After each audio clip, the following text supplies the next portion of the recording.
The medieval glassblowers, masters of fire and sand sleep journey. Picture yourself in the warm glow of medieval glass workshops, where skilled artisans transform simple sand into windows that catch sunlight like captured rainbows. Their ancient craft, requiring years of patient training and steady hands that guide molten glass through transformations as magical as any fairy tale. Tonight we shall walk with the glassblowers of medieval times, following their journey from apprentice to master craftsman, where families pass down secrets through generations of creating beauty from fire and breath and sand.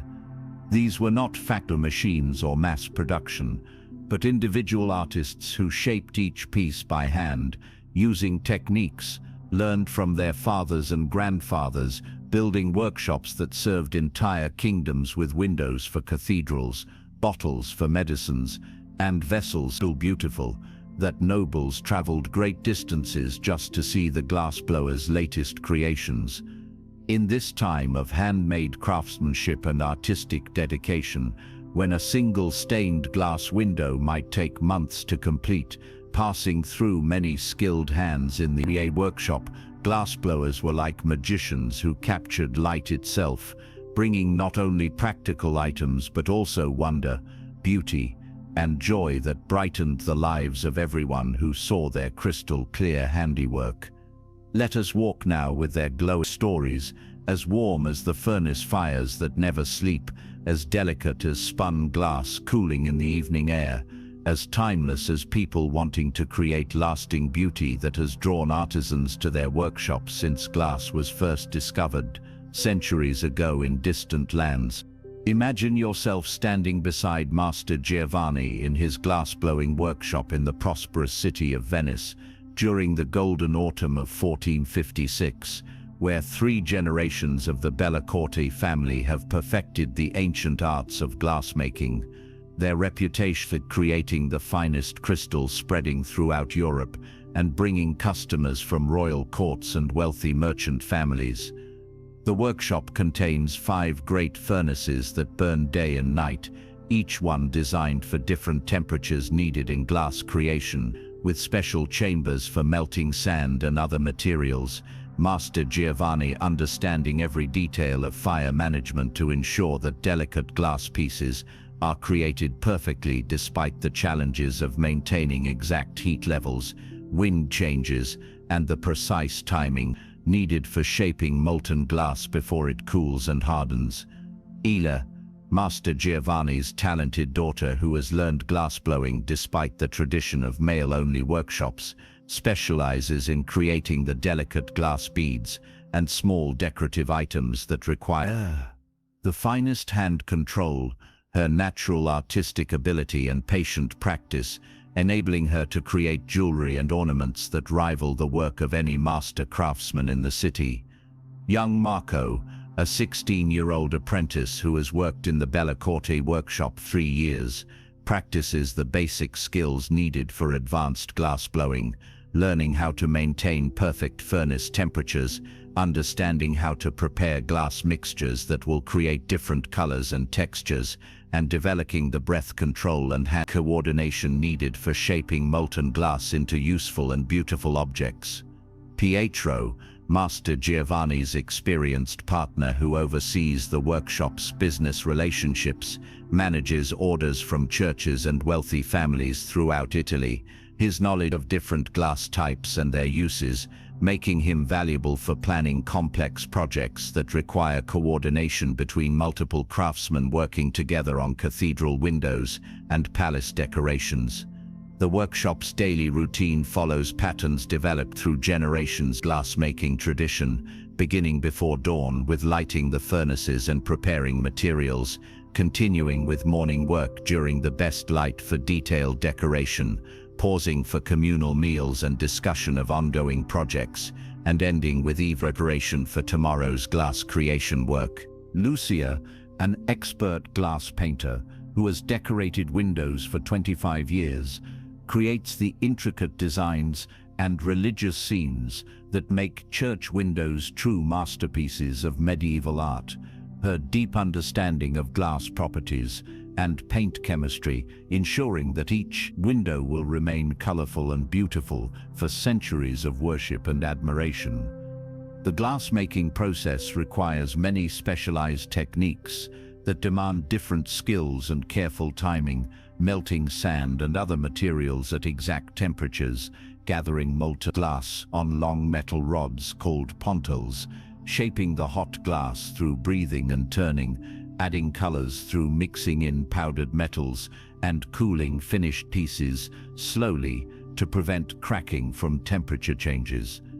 Elena's bead-making workshop maintains tools and techniques passed down through generations of Venetian glass artists, special small furnaces for working with tiny amounts of molten glass, dozens of different colored glass rods for creating intricate patterns, and the delicate hand movements that enable her to create beads so perfect that they rival precious gemstones for beauty and craftsmanship.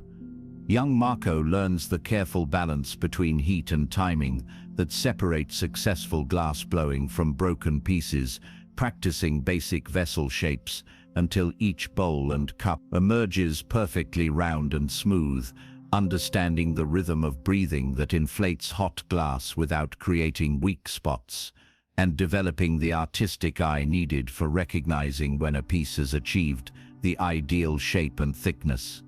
The workshop's supply management requires coordination with merchants who import the special materials needed for fine glass creation: pure white sand from specific beaches, plant ash for creating the chemical reactions that turn sand into glass, metal oxides for producing the brilliant colors that make Venetian glass famous throughout Europe, and coal for maintaining the constant high temperatures needed in the furnaces. Pietro coordinates the workshop's relationships with important customers, designing custom windows for new churches being built throughout northern Italy, creating special vessels for wealthy families, celebrating marriages and other important occasions, and maintaining the professional connections that enable the Bella Corte workshop to receive orders for the most prestigious and profitable glass project. The Cathedral Commission represents the workshop's most important project of the year: 12 large stained glass windows telling the complete story of St. Francis, requiring coordination between glass blowers, painters, and installers. They are in combined skills creating windows that will inspire worshippers for generations, while demonstrating the highest levels of medieval craftsmanship and artistic achievement. Lucia's painting techniques transform clear glass into storytelling windows that teach religious lessons who cannot read written words, her brushwork so fine that individual faces show distinct expressions of joy, sorrow, and spiritual devotion, her understanding of light and color, creating compositions that seem to glow from within when sunlight passes through them. Feel your breathing slow as we join the early morning preparation in Master Giovanni's workshop, where the family of glass blowers begins each day by checking the furnace fires that have burned through the night, their gentle care for the tools and materials, showing the respect that true craftsmen have for work that connects them to centuries of artistic tradition. The morning fire tending represents more than simple practical work, providing spiritual preparation for creating beautiful objects that will outlast their makers, their understanding that glass blowing serves both practical needs and higher purposes by bringing light and beauty into churches, homes, and public buildings throughout their community and beyond. After checking the furnaces, the glass blowers gather around the main workshop table, examining the sketches and plans for the day's projects, each person understanding their role in the complex coordination needed for successful glass creation, gathering materials carefully measured and prepared, heating metal tools to the proper temperatures, and achieving the mental focus required for hours of precise handwork. Master Giovanni takes his position at the largest furnace, where he will create the basic vessel shapes that other family members will decorate and finish, his move showing the confidence that comes from 40 years of daily practice, gathering molten glass with smooth, practiced motions, breathing into the pontal with steady rhythm that inflates the hot glass into perfect hollow forms. The workshop fills gradually with fascinating sounds of glass creation, furnaces roaring with controlled flame, metal tools clinking against glass surfaces, occasional conversations as craftsmen coordinate their work on shared projects, and the peaceful atmosphere of people engaged in meaningful work that serves both practical needs and artistic expression. Elena works at her specialized bead station, where smaller furnaces provide the precise heat control needed for creating tiny glass masterpieces, each bead requiring individual attention as she shapes molten glass around thin metal rods, adding color patterns through careful application of different colored glass threads, creating jewelry components that will travel throughout Europe as symbols of Venetian artistic excellence. Young Marco practices his vessel, shaping under Master Giovanni's patient supervision, learning to recognize the exact moment when hot glass reaches the perfect temperature for shaping, understanding how different breathing techniques create different effects in the molten material, developing the steady hand movements that enable smooth, even wall thickness in bowls and cups that will serve families for many generations. The morning light reaches its peak clarity around mid-morning, providing the perfect illumination for the detailed painting work that transforms glass into colored masterpieces, intricate facial expressions that require steady hand control, delicate border patterns that must be perfectly symmetrical, and color applications that demand the clearest possible vision for precise brushwork. Pierre moves through the workshop, checking on the progress of various orders, while offering guidance and encouragement, his presence ensuring that individual projects contribute to the workshop's overall reputation for quality and reliability, his practical knowledge helping solve technical problems that arise during complex glass creation processes. Lucia works at her painting station, equipped with special brushes and glass paints that enable the detailed artwork that transforms windows into religious storytelling, gold paint application requiring perfect timing and steady hands, facial painting that brings saints and angels to life within the glass, background details that create depth and realism in scenes that will inspire church congregations for centuries.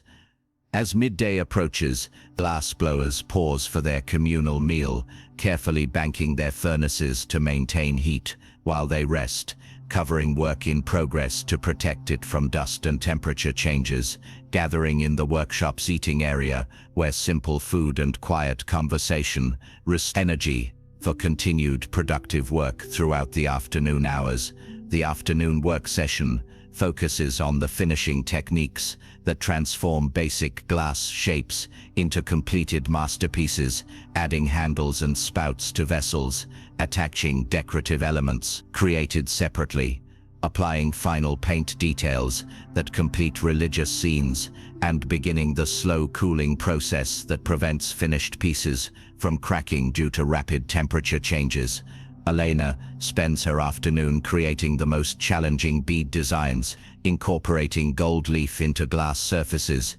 creating complex patterns that require multiple colored glass applications, and perfecting the polishing techniques that give finished beads the mirror-like surfaces that make them rival precious stones for beauty and value in the luxury markets of medieval Europe. Young Marco receives individual instruction from different family members, learning specialized techniques that take years to master completely, understanding how slight variations in temperature affect glass behavior, practicing the artistic judgment that enables glassblowers to recognize when a piece has achieved its ideal form, developing the cultural knowledge that guides decoration choices for different types of customers and occasions. The workshop's cooling area contains dozens of finished pieces, undergoing the gradual temperature reduction that prevents stress cracks, vessels slowly returning to room temperature over several days, windows waiting for final assembly into lead frameworks, decorative objects that will soon travel to customers throughout Italy and beyond, each piece representing hours of skilled labor and artistic creativity.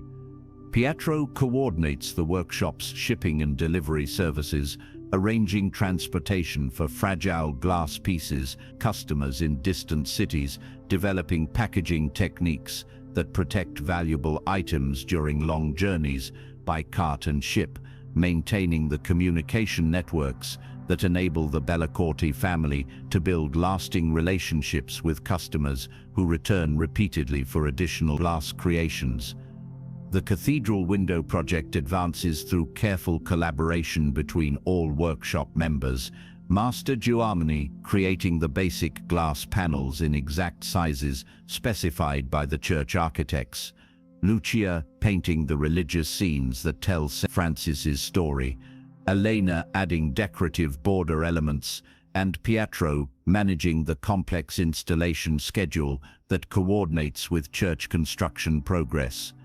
Lucia's afternoon hours focus on the most challenging aspects of window painting, creating realistic faces that show individual personality and spiritual expression, adding architectural details that provide historical context for religious scenes, applying transparent paints that allow light to pass through while maintaining clear, readable imagery, coordinating color schemes that create visual harmony across multiple window panels. As evening approaches, the glass blowers begin the careful process of preparing their workshop for night, adjusting furnace settings to maintain proper temperatures through the dark hours, covering work surfaces and organizing tools for tomorrow's projects, checking that all glass pieces are cooling properly without temperature-related stress, and reviewing progress on long-term orders to ensure timely completion. Master Godwin leads evening review of the day's accomplishments, discussing technical challenges encountered during glass creation, planning solutions for problems that require new approaches or additional materials, celebrating successful completion of difficult pieces, and maintaining the family knowledge that enables their workshop to continue improving quality and artistic achievement year after year. The workshop settles into evening quiet, furnaces glowing softly in the gathering darkness, finished glass pieces cooling gradually in the protective covers, tools cleaned and organized for tomorrow's use. The Bellicorti family resting with the satisfaction that comes from meaningful work that creates lasting beauty while preserving ancient traditions of artistic excellence. Elena reviews her bead production for the day, examining each piece for perfect roundness and color clarity, sorting completed beads by size and pattern for different customer orders, planning tomorrow's work to include new techniques she has been developing, her innovations gradually expanding the workshop's reputation for creating the most beautiful glass jewelry in all of Venice. Young Margot studies the glass samples and reference pieces that help him understand different techniques and their effects, comparing his practice work to examples created by master craftsmen, identifying areas where continued practice will improve his skills, setting goals for technical achievements that will eventually qualify him for full craftsman status within the Bellicorti workshop family. The night deepens around the workshop like a warm embrace, the furnace fires, providing gentle light and steady heat. Glass pieces continuing their slow cooling process that will complete their transformation from molten sand into beautiful, useful objects. The eternal cycle of creation that connects today's work to tomorrow's achievements in the ancient craft of glass blowing. Pietro completes his business correspondence, writing letters to customers about order progress and delivery schedules, planning supply purchases that will support upcoming projects, maintaining the professional relationships that enable the workshop to receive orders for the most prestigious glass creations, ensuring that the Bellicorti family business continues to grow and prosper through quality craftsmanship and reliable service. Lucia cleans her painting brushes with the special solvents that maintain their fine points, organizing her glass paints and gold leaf supplies for tomorrow's detailed work, reviewing the religious reference books that guide her artistic interpretations of sacred stories, preparing her mind and spirit for another day of creating windows that will inspire worship and contemplation for generations of church visitors. The workshop dreams now in colors of molten glass, amber fires reflecting off crystal surfaces, rainbow light streaming through finished windows, the magical transformation of simple sand into objects of beauty and utility that serve human needs, while honoring the artistic traditions passed down through generations of skilled craftsmen who understood that true wealth lies in creating lasting beauty. Rest now, dear listener, in the warm glow where artisans still shape molten glass, creating windows that capture sunlight like precious gems, their patient labor demonstrating that some forms of human work transcend simple necessity to become expressions of creativity, divine inspiration that connect all people across time through the shared appreciation of beauty and craftsmanship. Sleep peacefully, knowing that somewhere in quiet workshops, people still work with fire and breath and steady hands to create objects that will outlast their makers, their dedication honoring the understanding that true fulfillment comes not from consuming ready-made products, but from participating in the ancient human tradition of transforming raw materials into beautiful, useful items that serve both practical needs and spiritual grains. The medieval glass workshop embraces you now, complete and eternal, where every breath shapes molten beauty, every flame transforms simple sand into crystal wonder, every finished piece becomes a bridge connecting earth and light through the timeless human commitment to creating beauty that serves both individual needs and collective appreciation for the artistic achievements that make civilization meaningful and inspiring. The medieval village bakers, masters of bread,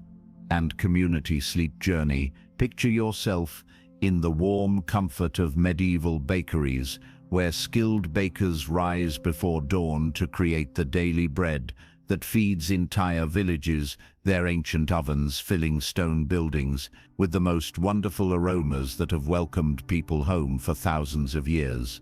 Tonight we shall walk with the village bakers of medieval times, following their journey from mixing dough in darkness to serving fresh loaves at sunrise, where families built their lives around the rhythm of bread that connected every person in the community. These were not quick modern machines or instant mixes, but patient craftsmen who understood that good bread requires time, using wild yeast that had been kept alive for generations, building ovens from local stones that would bake thousands of loaves, creating the foundation of medieval life through simple ingredients transformed by skill and dedication into daily nourishment. In this time of handmade food and community connection, when a village's survival depended on its bakers' knowledge passed down through families who served the same communities for decades, bakers were like guardians of life itself, bringing not only sustenance but also gathering places, warmth, and the comforting certainty that fresh bread would always be ready when people needed it most. Let us walk now with their rising stories, as warm as ovens that never completely cool, as steady as the daily routine of kneading and baking, as essential as the bread that has nourished human communities since people first learned to grow grain and grind flour centuries ago. Imagine yourself standing beside Master Robert in his village bakery in the peaceful countryside of northern France during the abundant harvest season of 1398, where 4 generations of the Dubois family have provided daily bread for the village of Saint Martin. Their reputation for creating the finest loaves, drawing customers from neighboring communities who travel several miles just to taste their exceptional bread. The bakery contains two massive stone ovens built into the thick walls, each one designed to hold the heat needed for baking dozens of loaves throughout the day, with special chambers that create different temperatures for various types of bread. Master Robert understanding every detail of fire management to ensure that village families receive perfectly baked bread despite the challenges of maintaining exact heat, changing weather, and the precise timing needed for feeding an entire community. Marie, Master Robert's capable wife who manages the bakery's customer relationships and special orders, knows every family and village and their preferred types of bread. Her understanding of household budgets and seasonal needs, enabling her to provide credit during difficult times while ensuring that no family ever goes without their daily bread. Young Henry, their 15-year-old son, has worked alongside his parents since childhood, practices the essential skills needed for village baking, learning how to judge dough readiness by touch and smell, understanding how to maintain perfect oven temperatures through different seasons, and developing physical strength needed for the heavy work of mixing large batches of dough and managing hot ovens. Catherine, Master Robert's sister, who specializes in the special breads and pastries needed for festivals and celebrations, manages orders for weddings and religious holidays, her creative skills and knowledge of traditional recipes making her valuable for planning complex baking projects that serve entire community gatherings and seasonal celebrations. The bakery's daily routine follows patterns that connect with the natural rhythm of village life, beginning at midnight with lighting ovens and mixing the first batches of dough, continuing through pre-dawn hours of kneading and shaping, reaching peak activity at sunrise when fresh bread emerges from ovens, and concluding with afternoon preparation for tomorrow's baking cycle. Old Thomas, a retired baker who helps during busy seasons, maintains the wild yeast cultures that give the Dubois bread its distinctive flavor. His 60 years of experience, enabling him to recognize signs of healthy fermentation and adjust recipes according to seasonal changes in flour quality and weather conditions that affect bread making. The bread-making process requires many specialized techniques that demand different skills and careful timing, mixing flour and water in exact proportions, kneading dough until it develops the proper texture and elasticity, managing fermentation through temperature and timing control, shaping loaves for even baking, and controlling oven heat to create crusts that protect soft interiors while developing rich flavors. Marie's customer management system tracks the needs of 60 village families, remembering dietary preferences and seasonal requirements, coordinating special orders for festivals and celebrations, maintaining credit accounts that enable families to manage expenses through difficult harvest years, and ensuring that essential bread remains available to everyone regardless of their economic circumstances. Young Henry learns the physical techniques that separate skilled bakers from ordinary bread makers, developing the arm strength needed for thorough dough kneading, understanding the timing that creates perfect fermentation, practice on management that produces consistent results despite variations in fuel quality and weather conditions, and building the endurance needed for daily work that begins before dawn and continues through afternoon. The bakery's grain storage requires careful management of supplies that must last through winter months. Wheat, flour from local farmers who bring their harvest directly to the bakery, rye grain for the darker breads preferred by working families, barley for special occasions and festivals, and salt imported from coastal regions for preservation and flavor enhancement in all bread types. Catherine coordinates the bakery's relationships with local farmers and suppliers, planning seasonal bread varieties that use available grains most efficiently, developing new recipes, incorporate ingredients available during different times of year, and maintaining the professional connections that enable the Dubois family to receive high-quality materials while supporting their agricultural community. The village market day represents the bakery's busiest and most important weekly event, when farmers and merchants from surrounding areas gather to trade goods and socialize, requiring extra bread production for increased customers, special display arrangements that showcase different bread varieties, and coordination with other food vendors to ensure that complete meals are available for market visitors.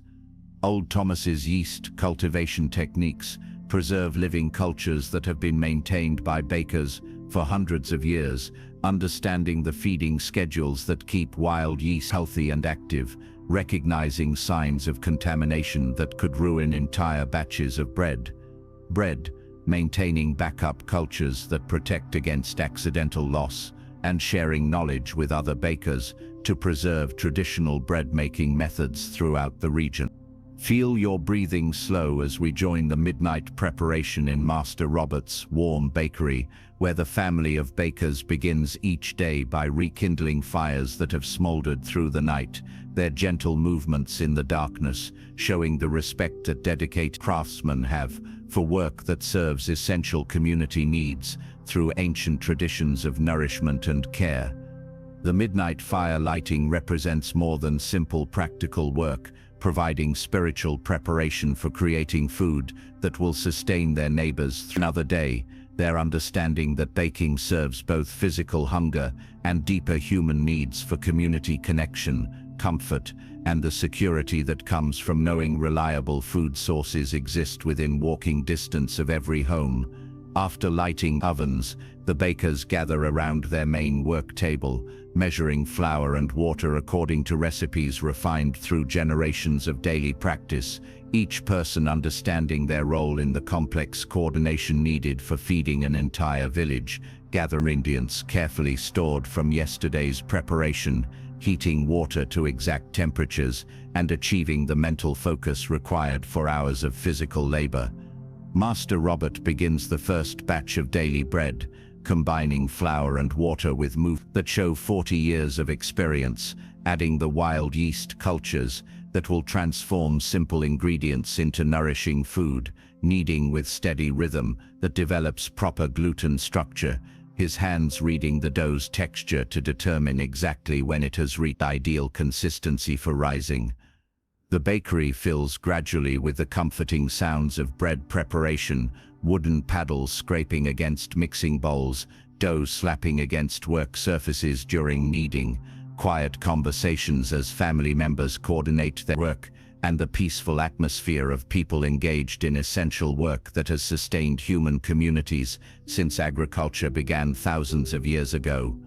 Marie checks her customer lists, planning the day's production to meet individual family needs and preferences, calculating quantities needed for regular customers while preparing extra loaves for market day visitors, organizing special orders for celebrations and festivals, ensuring that bread varieties match seasonal ingredients and community traditions that connect food, cultural identity, and shared experiences. Young Henry practices his dough kneading under Master Robert's patient guidance, learning to recognize the exact moment when gluten development reaches perfection, understanding how different weather conditions affect rising times and oven behavior, developing the rhythm and technique that enable hours of physical work without exhaustion, building the skills that will eventually qualify him to manage his own village bakery. The pre-dawn hours bring the magical transformation of raw dough into risen bread ready for baking, loaves that have doubled in size through careful fermentation management, surfaces that spring back when gently touched, aromas that indicate healthy yeast activity and proper flavor development, and the perfect timing coordinates rising completion with oven readiness for immediate baking. Catherine arrives early to begin her special pastries and celebration breads, working with enriched doughs that contain eggs and butter for festivals, creating decorative shapes that mark religious holidays and seasonal celebrations, her artistic skills transforming basic bread dough into beautiful creations that serve both nutritional needs and community traditions that connect food to cultural meaning and shared joy. Old Thomas moves through the bakery, checking fermentation progress and offering guidance based on decades of experience, his presence ensuring that traditional techniques continue through younger generations, his knowledge helping solve problems that arise during complex baking processes that require adjustments, seasonal variations in ingredients and environmental conditions. As sunrise approaches, the bakers begin loading risen loaves into ovens, heated to perfect baking temperatures, using long wooden paddles to position bread for even heat distribution, tie-in burying gullus, multiple batches to ensure continuous production throughout morning hours, monitoring oven conditions through sound and aroma that indicate proper baking progress without opening doors that would release essential heat. The first loaves emerge from ovens with golden crusts that crackle as they cool, filling the bakery with aromas that signal the beginning of another day in village life, bread that will nourish families through their daily work and activities, providing both physical sustenance and psychological comfort that comes from reliable food sources created by trusted community members. Marie prepares the front counter for customer service, arranging different bread types in attractive displays, organizing special orders for pickup by individual families, calculating prices that balance consumption for bakers' work with affordability for village families living on seasonal agricultural incomes, greeting early customers who depend on fresh bread for their morning meals. The morning rush brings steady streams of customers, mothers carrying baskets for their family's daily bread, children sent by parents with carefully counted coins, workers stopping for quick meals before beginning agricultural labor, and neighbors who combine bread, shopping with social conversations that strengthen community connections and share information about village events and concerns. Young Henry learns customer service skills alongside bread-making techniques, understanding individual family preferences and dietary needs, calculating correct change and managing credit accounts for trusted customers, wrapping bread properly for transport to distant farms, developing the communication skills that make village bakers important sources of information and social connection throughout rural communities. The midday period focuses on preparation for afternoon baking and tomorrow's production, cleaning work surfaces and organizing tools, planning ingredient quantities based on expected demand, maintaining oven fires at proper temperatures, continuous use, and beginning dough preparation for specialty breads that require longer fermentation times and more complex procedures. Catherine spends her afternoon creating custom orders for upcoming celebrations, wedding breads, decorated with traditional symbols of prosperity and fertility, festival pastries that incorporate seasonal ingredients and cultural traditions, communion bread prepared according to religious requirements, and special dietary accommodations for community members with health needs that require modified ingredients or preparation methods. Old Thomas dedicates afternoon hours to yeast culture maintenance and flour quality testing, feeding wild yeast cultures with precise amounts of flour and water, monitoring fermentation activity that indicates culture health, testing flour samples from different suppliers to ensure consistent bread quality, and preparing backup cultures that protect against contamination or accidental loss of primary yeast sources.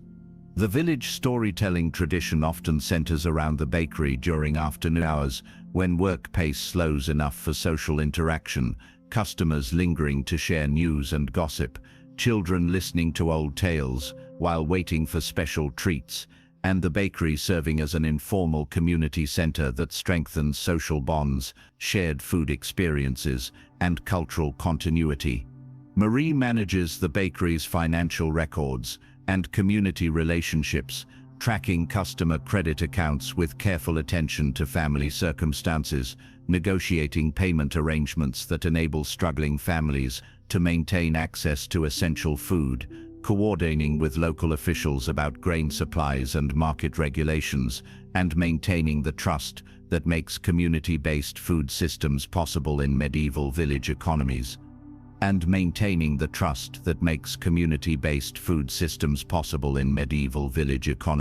Begin preparing their workspace for tomorrow's production cycle, banking oven fires to maintain base heat through the night, organizing ingredients and tools for midnight preparation, cleaning work surfaces and storage areas, and reviewing the day's successes, planning improvements for tomorrow's bread-making activities.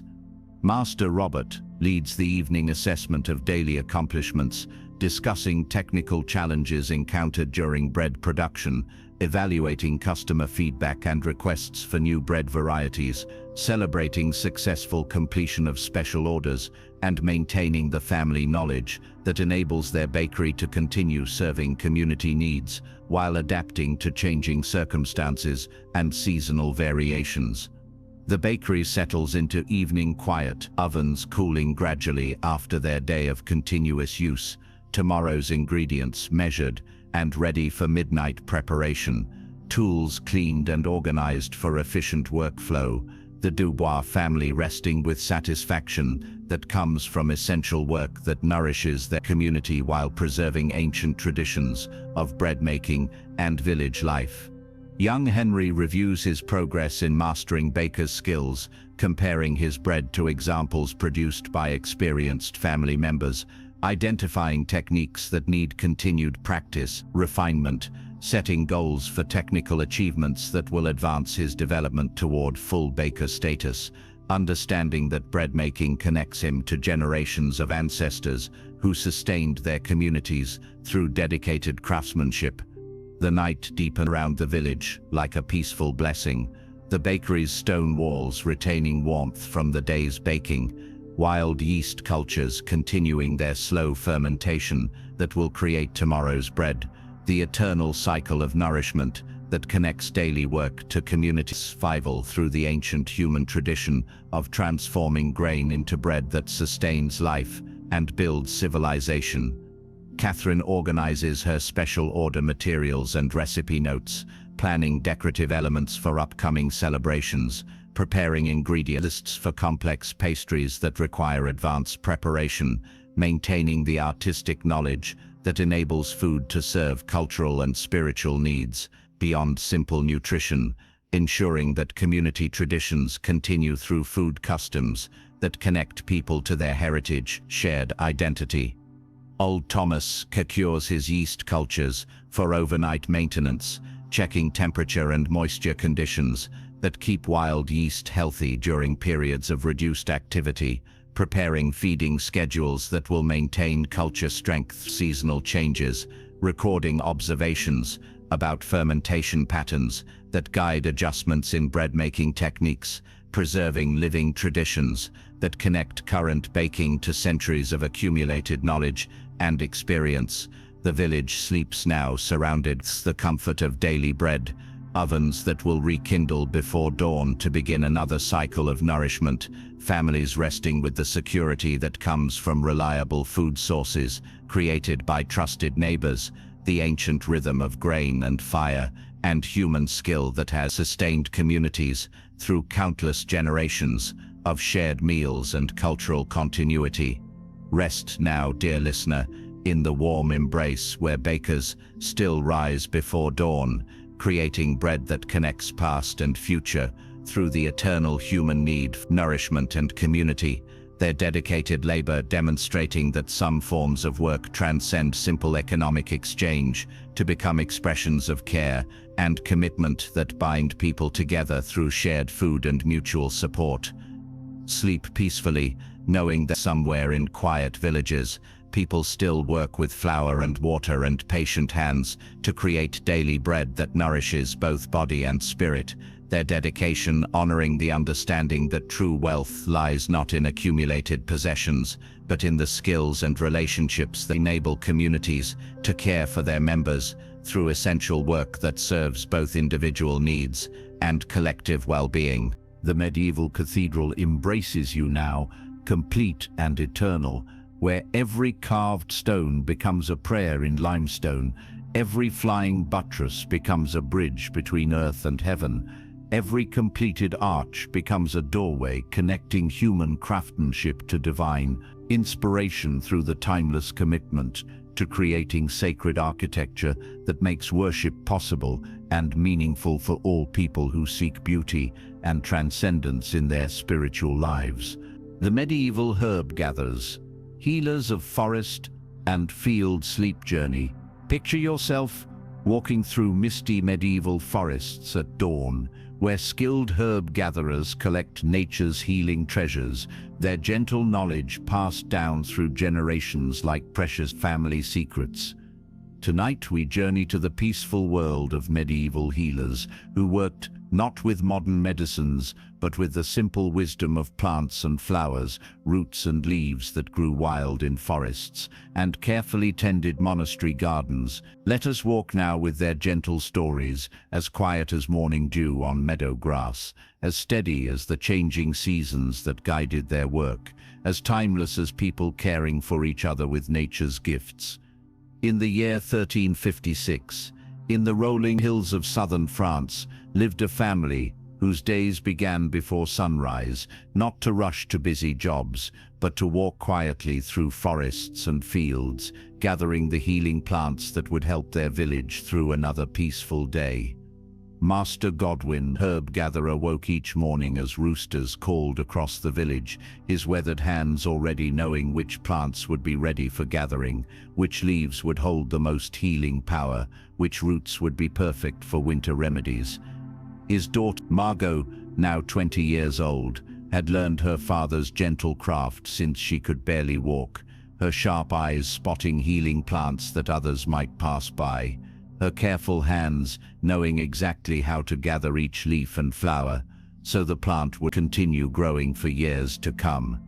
Young Thomas, Godwin's apprentice from the village, followed them each morning with a large wicker basket, his eager questions filling the quiet forest air as he learned which plants helped with headaches, which ones soothed upset stomachs, and which ones helped people sleep peacefully through the night.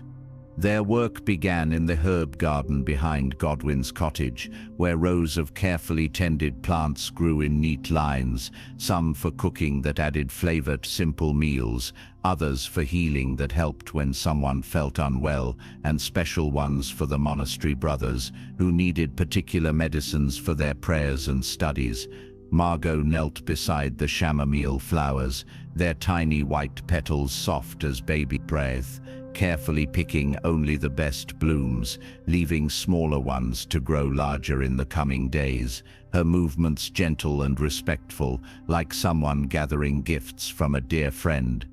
"The chamomile tells us when it's ready," she explained to Thomas, showing him how the flowers felt just right in her palm. "Too early and they won't help people sleep, too late and they lose their gentle power. We must listen to what each plant teaches us." Thomas nodded seriously, trying to feel the difference between flowers that were ready and those that needed more time. His young fingers learning the subtle art of knowing when nature offered her best gifts, understanding that healing work required patience and attention, not rushing or grabbing what wasn't free given. From the garden they walked into the forest, following paths that Godwin's family had used for 3 generations, each tree and stream familiar as old friends, each season bringing different treasures to gather and preserve for the long winter months when fresh plants slept beneath snow. The morning mist hung between oak trees like silver curtains, making the forest feel magical and peaceful as their footsteps crunched softly on fallen leaves, and birds sang gentle songs from branches overhead, creating the perfect atmosphere for their quiet work. "Here grows the willow bark," Godwin said softly, stopping beside a graceful tree whose branches dipped toward a babbling stream. "When people have pain in their joints, especially the old villagers when winter makes their bones ache, we gather this bark very carefully, taking only what the tree can spare." He showed Thomas how to cut thin strips of bark, only from branches the tree no longer needed, never harming the trunk or main limb, always leaving the tree healthy and strong, so it could continue helping people for many years, while growing more beautiful each season. Margot wandered ahead to a sunny clearing where wild thyme grew in purple-flowered patches, its fresh scent rising in the warm morning air. Perfect for helping people breathe easier when they caught winter colds, or for adding to cooking that would taste wonderful and help digestion too. Father always says, she called back to Thomas, that plants growing in the wild know best how to be strong. They choose their own perfect spots, with just the right amount of sun and water. We just visit them like friends and ask politely if they'll share their healing gifts. The young apprentice watched carefully as she gathered thyme sprigs, taking some from each plant, but never too much, leaving plenty for the plant to stay healthy, and for the bees and butterflies that also depended on the flowers for their own important work in the forest community. As the sun climbed higher, warming their backs and brightening the forest floor, they found elderflower bushes, heavy with creamy white blossoms, their sweet fragrance promising excellent medicine for fever and coughs, and delicious cordial for celebrating village feast days. Godwin demonstrated the proper way to cut elderflower heads, using a sharp knife to make clean cuts, choosing clusters that were fully open but still fresh. Avoid any that looked tired or past their best, because healing medicine needed to start with the healthiest possible ingredients. The elder tree is especially generous, he explained to Thomas, as they filled another basket with fragrant blossoms. Her flowers help with fevers, her berries make winter tonics, even her leaves can soothe burns and cuts, but we must always remember to thank her for such kindness. Thomas watched as both Godwin and Margot paused quietly beside each elder tree, their hand resting gently on the bark, offering silent gratitude for the healing gifts they received, understanding that their work was a partnership with nature, not simply taking whatever they wanted.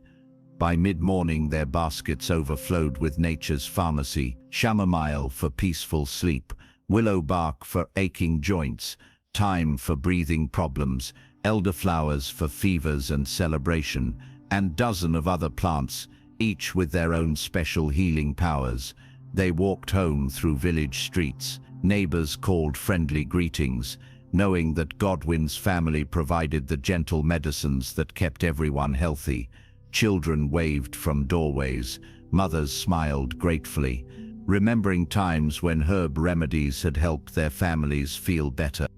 Back in Godwin's workshop behind the cottage, the real magic began, as fresh plants were transformed into healing remedies that would last through winter. Some dried carefully in warm, dark places, others ground into powders, still others made into tinctures and oils. Margot showed Thomas how to hang bundles of herbs from wooden beams, each bundle tied with string and labeled clearly, so they would dry slowly and evenly, keeping all their healing properties safe inside. Until someone needed gentle help, the drying must happen gradually, she explained, checking bundles that had been hanging for several days, feeling leaves to make sure they crumbled just right. Too fast and the plants lose their power. Too slow and might spoil. Everything in herb work happens in its own perfect time.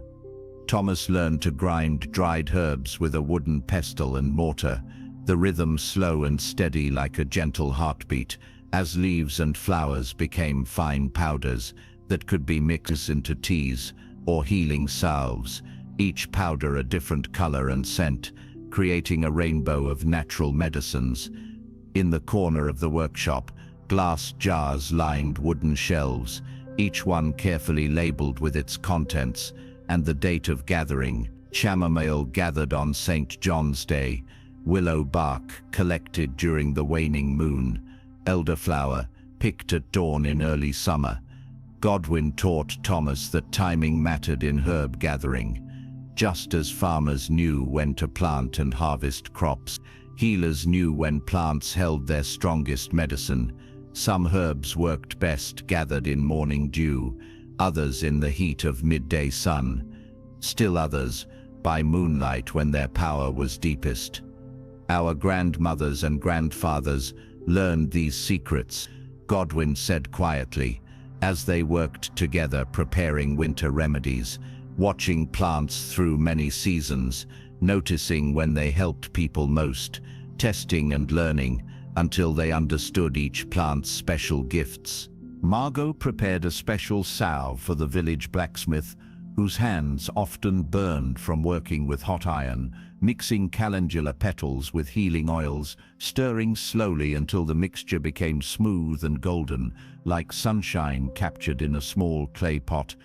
Calendula loves to heal skin, she told Thomas, showing him the bright orange petals floating in warm oil. She grows so easily in our garden, blooming all summer long, always ready to help when someone gets burned or cut, one of our most faithful plant friends. As afternoon shadows grew longer, they prepared teas for the village miller's wife, who had trouble sleeping since her baby was born, mixing chamomile with lavender and lemon balm, herbs that would help her relax and rest peacefully, even when worry tried to keep her awake.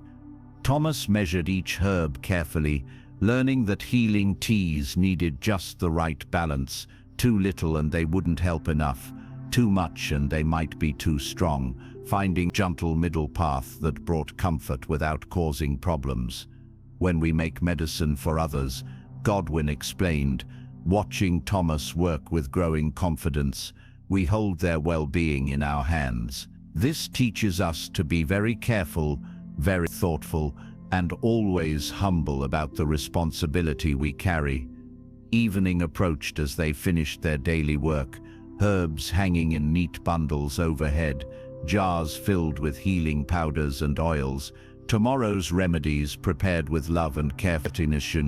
Another day of service to their village community complete.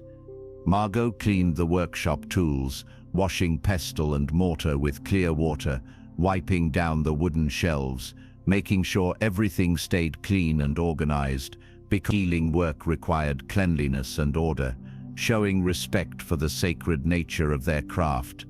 As darkness settled over the village and candles flickered in cottage windows, Godwin's family gathered for their evening meal. Simple food made delicious with herbs from their own garden, sage and rosemary, adding flavor to bread and soup, while mint tea helped them digest their food peacefully.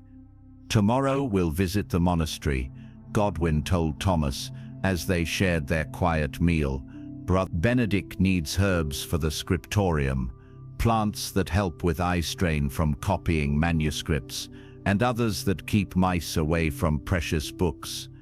Thomas felt excited about visiting the monastery, where scholarly monks copied books by hand, and needed special herbs to help with their detailed work, eyebright for tired eyes, lavender to keep insects away, and rosemary to help with concentration during long hours of writing. The monastery brothers understand plants differently than we do, Margot explained, stirring honey into her mint tea. They see God's healing power working through every leaf and flower, connecting plant medicine to their prayers and spiritual work, teaching us that healing happens in many ways. As they prepared food, Thomas thought about everything he'd learned, how plants offered their healing gifts freely, how gathering herbs required patience and respect, how making medicine meant caring for others, and how nature provided everything people needed for health. Upstairs in his small room, under the cottage roof, Thomas could smell the drying herbs hanging in the workshop below, chamomile and lavender creating a peaceful atmosphere that helped him drift toward sleep, feeling grateful for the gentle work he was learning.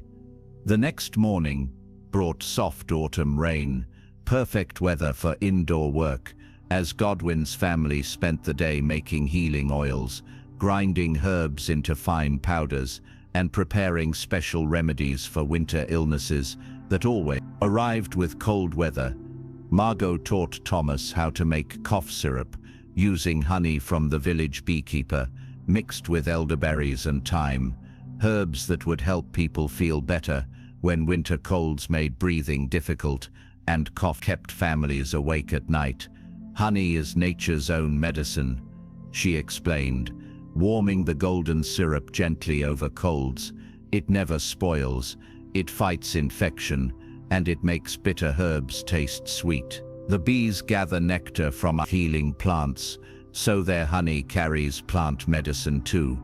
Thomas stirred the mixture carefully, watching elderberries release their dark purple color into honey, while thyme added its fresh scent, creating medicine that would taste good.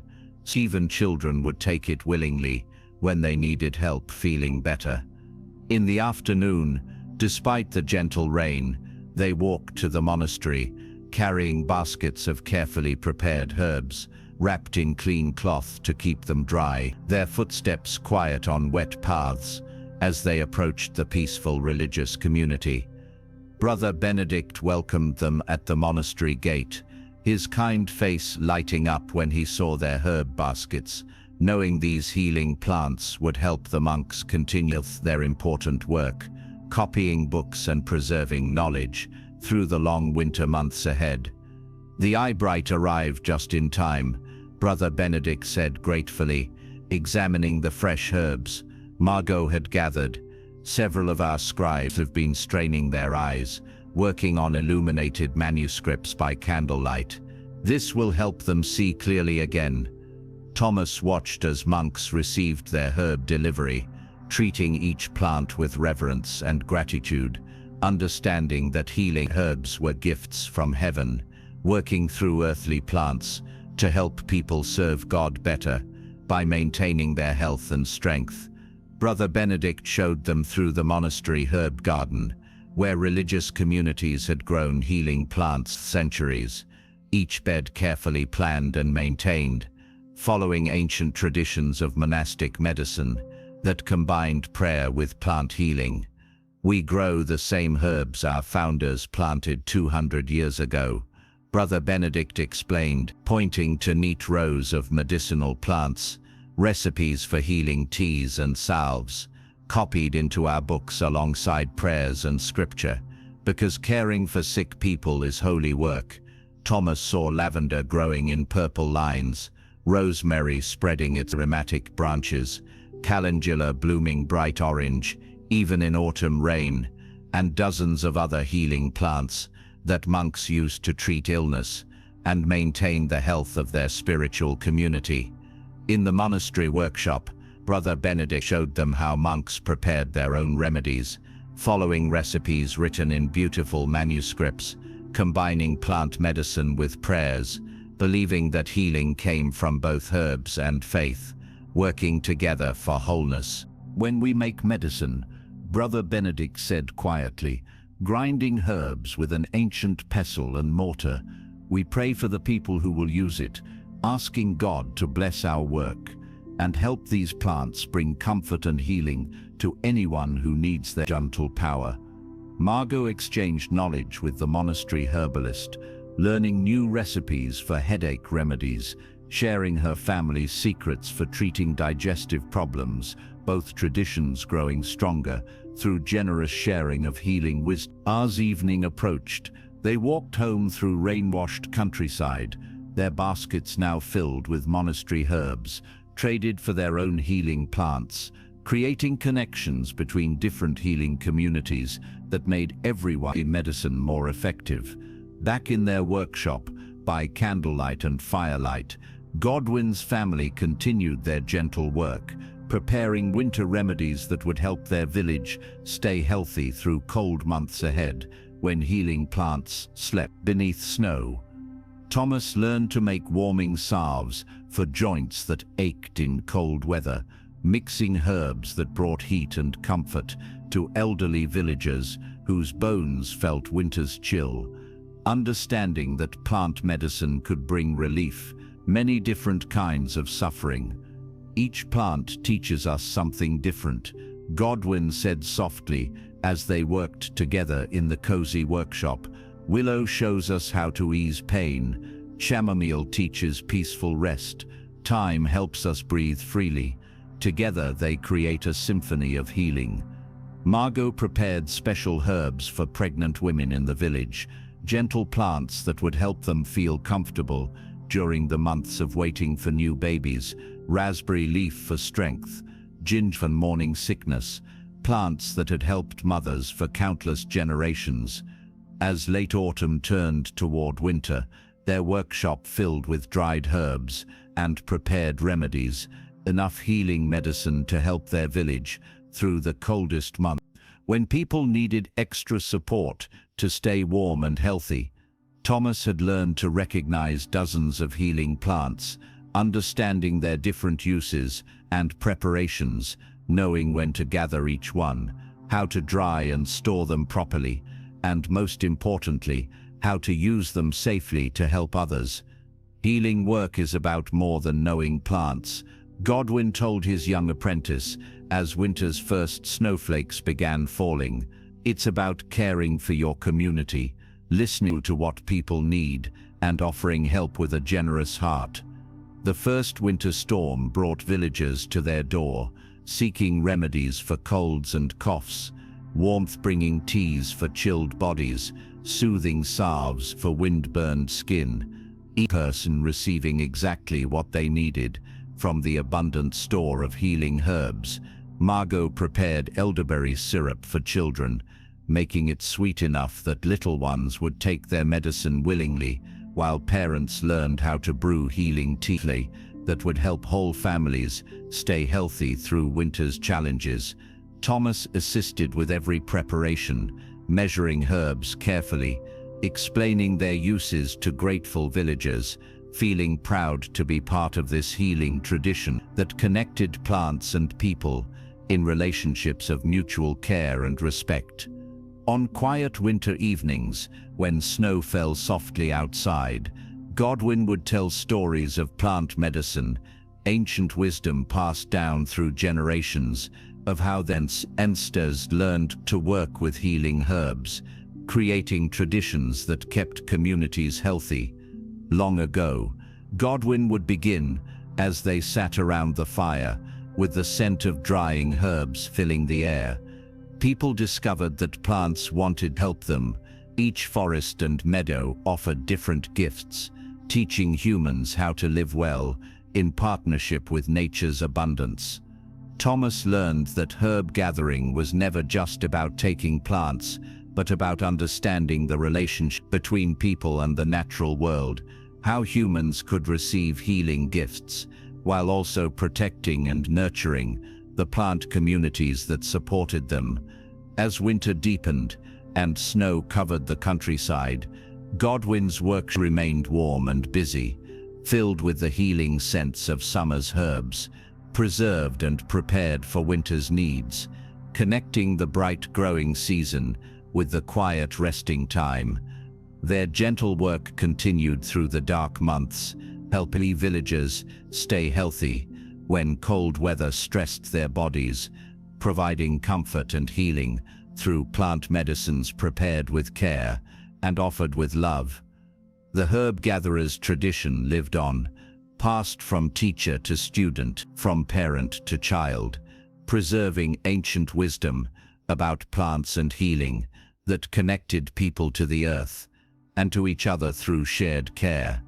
In the deep quiet of winter nights, when healing herbs hung drying overhead and prepared remedies filled pottery jars, Thomas would fall asleep peacefully, knowing that tomorrow would bring more opportunities to help others through the gentle power of plants and human kindness working together. The medieval world of herb gatherers continues to inspire us, reminding us that healing can be gentle, that nature provides abundant gifts, and that caring for others connects us to something larger than ourselves. Let these peaceful images carry you toward rest, imagining yourself walking through morning mist, gathering healing herbs with careful hands, being part of a community where everyone looks after each other with nature's help and human compassion. Sleep peacefully now, like villagers in cottages ago, knowing that healing herbs hang drying overhead. That morning will bring new opportunities to gather nature's gifts and share them with generous hearts.